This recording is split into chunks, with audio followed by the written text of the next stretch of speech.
ordenou: fazei discípulos, ensinando-os a guardar todas as coisas que eu vos tenho ensinado. E uma das coisas mais lindas para esse tempo que nós estamos vivendo é que Jesus diz como nós podemos perceber os sinais dos tempos. Ele disse: olha, quando vocês veem o céu escuro, vocês falam que vai chover. Quando vocês veem o céu avermelhado, vocês dizem que vai fazer frio. E Jesus disse aos religiosos: hipócritas, será que vocês não sabem perceber os sinais dos tempos? Olha, eu não quero ser chamado de hipócrita por Jesus, por isso eu estou super ligado nos sinais que a Escritura nos orienta. E a verdade é que o relógio está andando, sabe? Nosso dia a dia, a gente faz uma coisa, faz outra coisa, mas o relógio não para, os dias estão andando, e querendo ou não querendo, as coisas vão acontecer. E quem é que não consegue perceber o que está acontecendo no mundo? Quando eu pego um Uber, vou conversar com alguém mais velho, a gente comenta isso, como era o mundo e como está hoje. Meu Deus, que mudança, né? Que escuridão que tem vindo para esse mundo em todas as áreas. Vai acontecer, irmãos. O que está escrito vai acontecer. Jesus vai voltar para aqueles que amam a sua vinda. E eu creio que os sinais que nós temos vistos testemunham que o Senhor está às portas. O que falta? Olha, biblicamente, todas as coisas que precisavam existir para que o que está escrito nesse tempo do fim já existem, já estão na mesa. Israel já voltou, as nações já estão prontas para se cumprir tudo que está escrito, todas as coisas já estão na mesa, inclusive essa tecnologia da internet, que faz com que o querubim se torne um Deus quase onipresente, e que toda a humanidade está dependendo dela, já está também disponível para que tudo que está escrito aconteça. Então, os avisos de Jesus são muito importantes. Porque um dia perguntaram para Jesus como que seria, né? Como que aconteceria a vinda dele, o final dos tempos, como seria? E Jesus, então, disse palavras simples, que quando virdes, sabei. Então, como é importante que existam condições para que a igreja do Senhor, que ainda está nesse mundo, tenha condição de ouvir, tenha condição de ver, para poder saber. Porque a igreja está espalhada no mundo inteiro. Como a igreja saberia se não houvessem condições de ouvir e de ver? Então, em 1901, quer dizer, quase 2000 anos depois que Jesus falou essas palavras, alguém inventou um aparelho extraordinário chamado rádio. Eu me lembro que quando eu era menino, eram aqueles rádios de válvula, tinha uma antena lá fora de casa, e eu ficava ali, eu achava até que era extraterrestre que estava querendo fazer contato. Que coisa maravilhosa! Como é que a voz pode ir no fio e chegar na sua casa e você ouvir a pessoa falando? E as novelas, né? Aquela Direito de Nascer, né? Vocês nem se lembram disso, né? E que as pessoas, né, imitavam, né, o cavalo, quando vinha tempestade, assim, lá no estúdio, e você escutava aquilo e ficava emocionado. Como é que uma voz pode sair de dentro daquela caixa?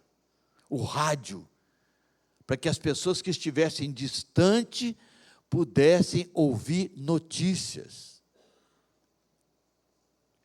Em 1936, aconteceu a primeira transmissão de televisão lá em Londres. Esse aí é a primeira televisão que foi construída. E agora, o absurdo dos absurdos, nós podíamos não apenas ouvir a voz, mas ver uma imagem. Como é que a imagem vai pelo fio e você pode ver a imagem? A minha avó, quando assistia televisão, ela conversava com a pessoa na televisão, como se a pessoa estivesse dentro da sala dela. A pessoa, boa noite, ela, boa noite, sabe? Ela não conseguia entender que tão real era a imagem da pessoa dentro da sua casa. Jesus sabia que no final dos tempos, alguma coisa existiria para que a sua igreja, que ainda estava nesse mundo, não tivesse dúvida nenhuma de que ele estaria às portas. E em 2001, algo mais extraordinário ainda do que o rádio e do que a televisão, foi o celular. O primeiro celular com câmera ficou disponível no mercado. Sem fio. Já imaginou isso? O rádio precisava de fio, a televisão precisava de fio, mas agora esse aparelho não tinha fio. E agora eu posso ouvir e ver em qualquer lugar que eu estiver, sem precisar de fio. Meu Deus! Jesus sabia que aqueles que amam a sua vinda, sabe, através desses aparelhos, não teriam dúvidas de que ele estava às portas.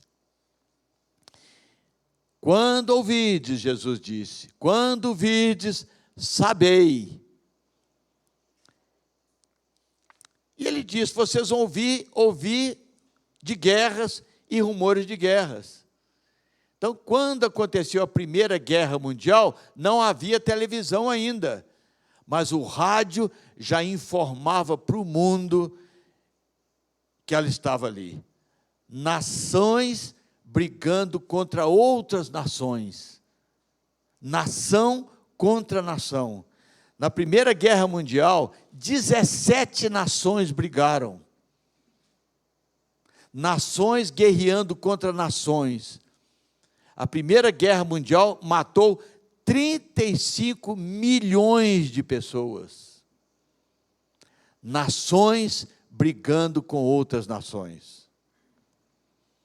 Em 1945, já havia televisão. 175 nações se envolveram na Segunda Guerra Mundial. Vocês vão ouvir, Jesus disse, nação lutando contra nação. E nessa guerra, 80 milhões de pessoas derramaram seus sangues desnecessariamente. Para quê? Por quê? Em 1950, parece que Jesus já sabia e poderia falar com os discípulos. Olha, os cristãos brasileiros irão não apenas ouvir as notícias, mas vão ver e saber. Em 1950, aqui no Brasil, foi inaugurada a TV Tupi, irmãos. Agora, os brasileiros poderiam não apenas ouvir, mas ver. E eu nasci em 1950, graças a Deus, já com esses instrumentos, para que eu, como cristão, agora pudesse ouvir, ver e saber que Jesus está às portas. E Jesus disse, levantar-se a nação contra a nação. Então, vamos ver na minha época, vou citar só algumas, que eu não tenho como dizer que eu não vi e ouvi. Eu me converti em 1983, e em 1988 aconteceu a guerra do Irã contra o Iraque, onde 1.500.000 pessoas morreram nessa guerra. Eu já pude ouvir e ver na televisão nação brigando contra nação e matando milhões de pessoas. Em 1991, houve a Guerra do Golfo. 150.000 pessoas morreram nessa guerra. Em 2003 agora, quem é no mundo, qual cristão no mundo que ainda está ouvindo que há uma guerra? Perdão, 2003,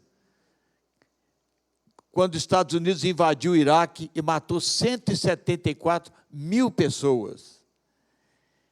E agora em 2022, qual cristão no mundo, qual pessoa no mundo que não está ouvindo e vendo que uma grande nação invadiu outra nação com bombas e mortes e...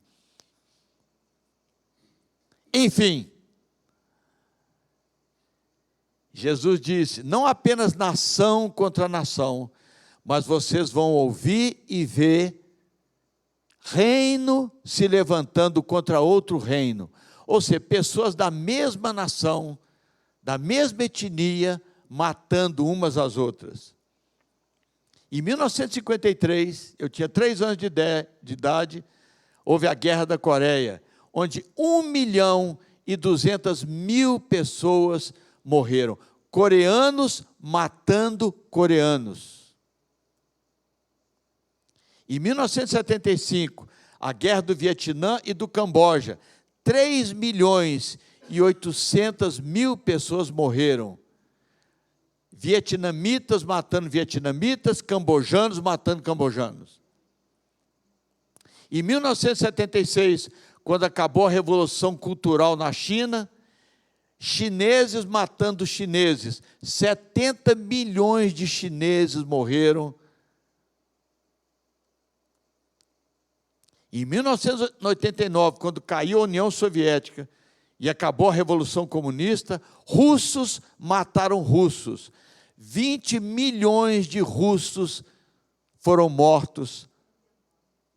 Vocês têm ideia disso, irmãos? Parece que não é assim? São só números, mas são pessoas matando outras pessoas, nações matando pessoas de outra nação, pessoas da mesma nação matando.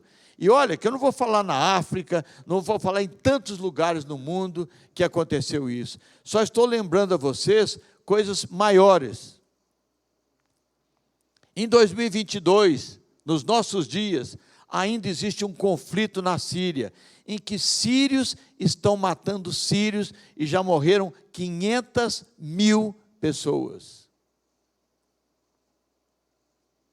No Iêmen, tem gente que nem sabe onde fica o Iêmen, mas eles estão lá em conflito e já morreram até hoje 223.000 pessoas. Eu vi, e você? Quanto sangue tem sido derramado nos últimos dias, irmãos? Nós só ouvimos a notícia, mas Deus vê o sangue derramado sobre a terra. E diz a Escritura que o sangue clama da terra. Lembra quando Caim matou Abel? E que o Senhor diz para Caim, o sangue do teu irmão clama da terra a mim. Vocês acham que esses sangues derramados, Deus não ouve o clamor deles?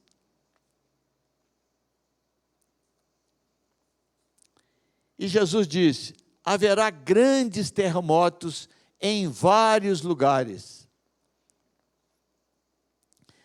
Os cientistas dizem que há 300.000 tremores por ano na Terra. O Brasil, a gente quase, mas de vez em quando fala, não sei aonde tremeu a Terra, mas não acontece nada, a gente deixa para lá. Por ano, segundo os cientistas, acontecem 300.000 tremores na Terra. O que é isso, irmãos? É a terra falando. A terra falando. Quando há vulcões, é a terra falando. Leia o livro de Jó, está escrito lá, pergunta para a terra, porque a terra conhece a Deus, e a terra te responderá. A terra está falando com o mundo. 300.000 tremores por ano, fora os vulcões. Agora, existem terremotos que a voz da terra é mais forte. Eu me lembro, eu estava na Espanha, distribuindo folheto lá no metrô, e falando com as pessoas, Jesus te ama. E aconteceu um terremoto no México, matou 40 mil pessoas no México, e se levantou um homem dentro do metrô e começou a me xingar, que Deus nada, que Jesus nada, olha o México. Ou seja, por que Deus deixa acontecer terremoto? É porque Deus quer salvar, irmãos. E se Ele tiver que usar a terra para falar com as pessoas, onde elas estão vivendo, sabe, num planetinha tão fraco, tão frágil, solto no espaço, sabe, condenado porque o sol um dia vai apagar, a terra está falando, às vezes com energia, assim como uma mãe. A mãe às vezes fala com o filho, mas o filho não escuta. O que a mãe faz? Pega um chinelo, não é assim? E quem sabe, se não escuta no ouvido, vai escutar no bumbum. Ontem eu ouvi uma mãe falando que o filho dela fez uma peraltice lá, ela pegou uma mangueira. Eu tenho certeza que ele escutou, porque eu perguntei, você lembra disso? Eu lembro. Deus corrige, irmãos, de várias maneiras, porque Ele quer salvar. 2004, Jesus disse que nós ouviríamos, eu estou dizendo agora, recente, viu? Não é coisa lá do ano 500, 600, não. Agora, nos nossos dias, em 2004, na Indonésia, aconteceu um terremoto, um tsunami, matou 220 mil pessoas. 2008, na China, 87 mil pessoas. 2008, no Paquistão, 73 mil morreram. Na Caxemira, 75 mil pessoas morreram. 2009, na Indonésia, não devia ter colocado isso, que morreram só 1.100 mortos. Não, terremoto que mata 500 pessoas, 1.000 pessoas, eles nem noticiam, irmão. Já nem dá ibope mais. 2010, no Haiti, 250 mil pessoas morreram no Haiti. No Japão, em 2011, lembra? 20 mil pessoas morreram. 2015, no Nepal, 15 mil pessoas morreram num terremoto. É tanta morte, irmãos, que isso já não mexe com ninguém, sabe? Hoje a matança virou, assim, lugar comum, mas para Jesus não, para Deus não. Eu vi, e você? Vocês ouvirão e verão. Eu vi guerras e terremotos acontecendo nos nossos dias. E Jesus disse, haverá epidemias em vários lugares. Eu não vou citar as grandes epidemias do passado, não. Vou citar as mais recentes. De 1918 a 1919, em um ano, irmão, a gripe espanhola matou 50 milhões de pessoas. Em um ano. A gripe asiática, em 1958, matou 1.100.000 pessoas. Eu já estava vivo. Não morri, estou aqui. Em 1970, a gripe de Hong Kong matou 1 milhão de pessoas, irmãos. O Brasil comemorando a Copa do Mundo, né? Tricampeão do mundo lá no México, e lá na Ásia, 1 milhão de pessoas morreram com a gripe de Hong Kong. De 1981, quando surgiu até hoje, irmãos, eles dizem que morreram 32 milhões de pessoas de AIDS. Eu fui no hospital uma vez orar para uma pessoa que estava morrendo de AIDS. É muito triste, irmãos. Então, hoje tem remédio, tem vitamina, tem uma porção de coisas. Eles nem falam em AIDS mais, mas ela ainda mata, irmãos. De maneira muito triste. 2019 até hoje, a Organização Mundial de Saúde diz que o número real de mortes pela Covid pode ter chegado a 15 milhões de pessoas, irmãos. Vocês vão ouvir falar de epidemia. Vocês vão ver também, né? Quem é que não viu e ouviu sobre essa epidemia? Então, últimas notícias. A Organização Mundial de Saúde convoca reunião de emergência sobre a varíola, né? Diz que chegou até no Brasil, tem casos no Brasil, não é para preocupar. Por que que não é para preocupar? Porque no século XX, irmãos, em 80 anos que a varíola esteve aí sem a vacina, matou mais de 300 milhões de pessoas, irmão. Vocês sabiam disso? Em 80 anos, no século XX, a varíola matou 300 milhões de pessoas. Até que chegou a vacina, e eu, criança, eu não sei se você tem essa marca, mas eu tenho. Eu tenho essa marca, não é assim? Que nos preservou dessa doença tão terrível, irmão, sabe? E semana que vem, talvez, eu vou falar um pouco sobre isso, sabe? Como eles já estão desenvolvendo no mundo uma vacina universal, que todos vão ser obrigados a ter essa vacina, sabe? Então, eu fico me lembrando, essa marca da varíola foi apenas algo que o mundo precisou saber. É necessário essa vacina contra a varíola. Eu tenho que ficar marcado, viu? Depois, se você quiser, eu mostro a minha marca, viu? Mas vai vir uma outra marca, possivelmente aí. E parece, irmãos, que o anticristo, esse homem que vai aparecer aí, sabe, vai talvez tirar o medo que a humanidade vai ficar de alguma peste, alguma varíola aí, sabe? E essa vacina talvez vai sair exatamente no momento para dar paz e segurança para as pessoas contra os vírus que existem aí. Enfim, no dia 9 de junho foi o Dia Nacional de Imunização, porque o mundo sabe como é importante estar imunizado, irmãos. Eu ouvi e vi todas essas coisas que Jesus disse que seriam sinais de que a sua vinda estaria muito perto, irmãos. E haverá fome, Jesus disse, em vários lugares. Haverá fome em vários lugares.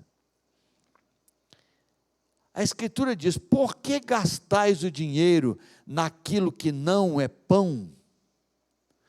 Vocês conseguem imaginar Deus olhando para o mundo e vendo as pessoas gastando tanto dinheiro com coisas desnecessárias, irmãos, para a vaidade? Já imaginou? Por que gastais o dinheiro, diz a Escritura, naquilo que não é pão, e o produto do vosso trabalho naquilo que não pode satisfazer? Ouvi-me atentamente, diz a Escritura, e comei o que é bom. E Jesus, então, diz essas palavras maravilhosas, assim: eu sou o pão da vida.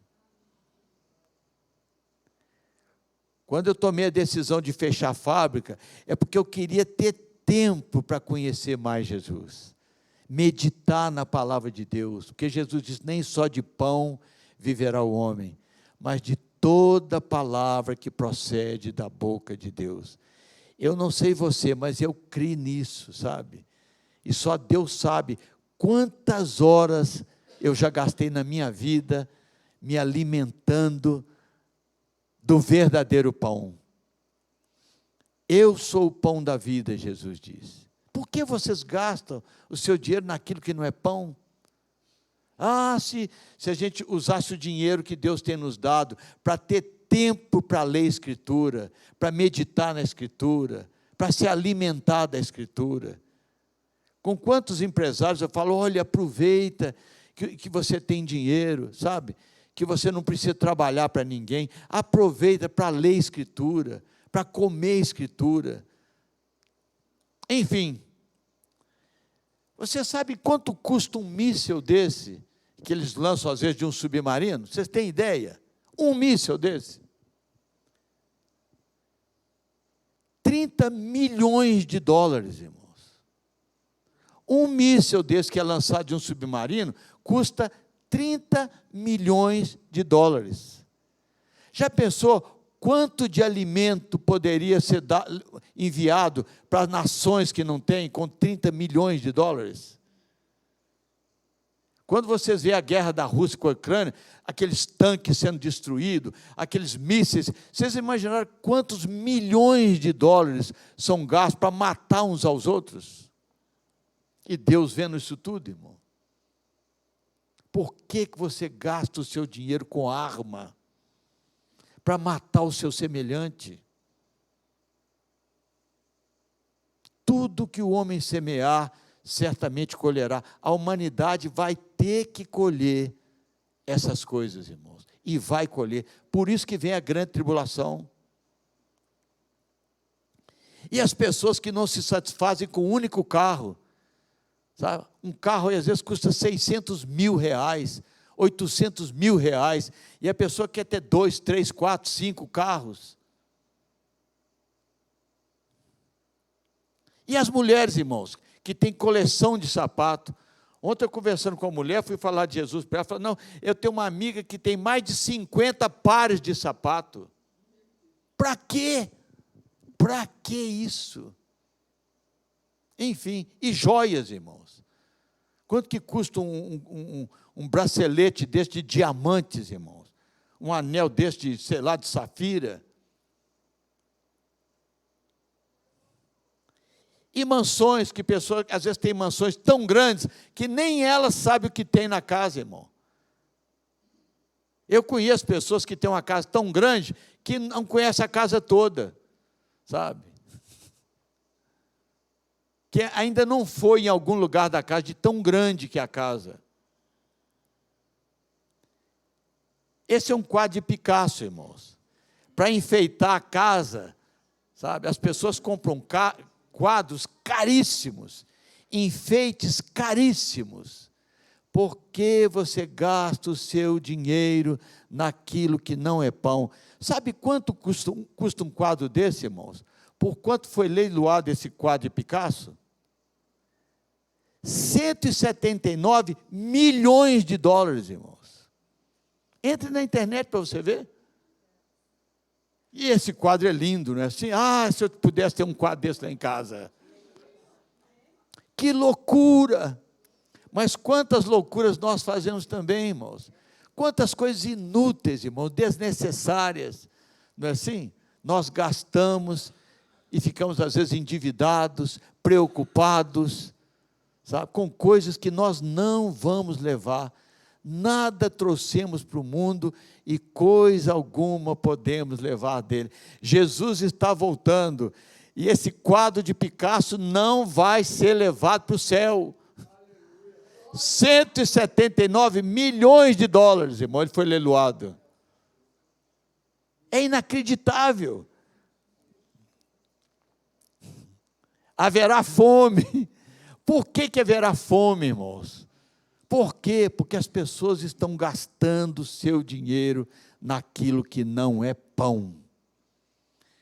Enquanto milhões estão famintos, irmãos.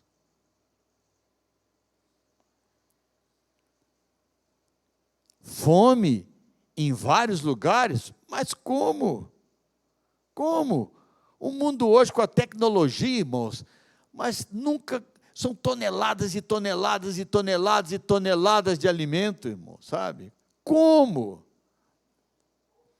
Então, semana que vem, se Jesus não voltar, e se o Senhor permitir, vocês vão saber mais uma coisa da Rússia, além de querer a passagem para chegar em Israel, como a Rússia também é um instrumento para dar o chute inicial para uma grande fome que vai acontecer no mundo e que certamente o anticristo vai resolver isso também para trazer alegria para o mundo. Não é a fome da grande tribulação, é só a fome para trazer intranquilidade no mundo, as guerras, a fome, para que ele venha trazer paz e segurança, inclusive com relação ao alimento. A Rússia e a fome no mundo. Semana que vem, se o Senhor permitir, o mundo vai precisar de comida. E tem que aparecer alguém que tire essa necessidade tão grande das pessoas de comer, esse medo de faltar comida. Mas aqueles que amam o Senhor Jesus, aqueles que amam a sua vinda, podem ter certeza que o bom pastor vem buscar a sua ovelha que ainda está na terra. Nós não precisamos preocupar com isso, viu? Porque isso não nos atingirá. Ele vai nos tirar. Fiquei. Bom, se você não se lembrou das palavras de Jesus, quem sabe pode ficar, porque Jesus disse: lembrai-vos da mulher de Ló, lembrai-vos da mulher de Ló, lembrai-vos da mulher de Ló. O que ela fez? Olhou para trás, né? Olhou para trás e se deu mal. A mulher de Ló virou uma estátua de sal. Então, se você não fizer o que a mulher de Ló fez, você vai subir com o Senhor. Mas se esse mundo te interessa tanto, né? O quadro de Picasso, os carros, as mansões, os sapatos, né? Se esse mundo te interessa tanto, perigoso. Olhou para trás e se deu mal. A mulher de Ló virou uma estátua de sal. Eu quero subir. Por isso que eu digo: Maranata, Maranata, Maranata, ora vem, Senhor Jesus. Então, enquanto pudermos, né, vamos entregar o nosso dízimo, as nossas ofertas, para que o dízimo possa sustentar os obreiros dessa casa, e as ofertas possam tratar de evangelismo, de socorro, enfim. Obrigado, Jesus, porque nós estamos vendo, ouvindo e sabendo que o Senhor vai voltar logo. Muito obrigado, um grande beijo para vocês, até o próximo estudo, se o Senhor assim permitir.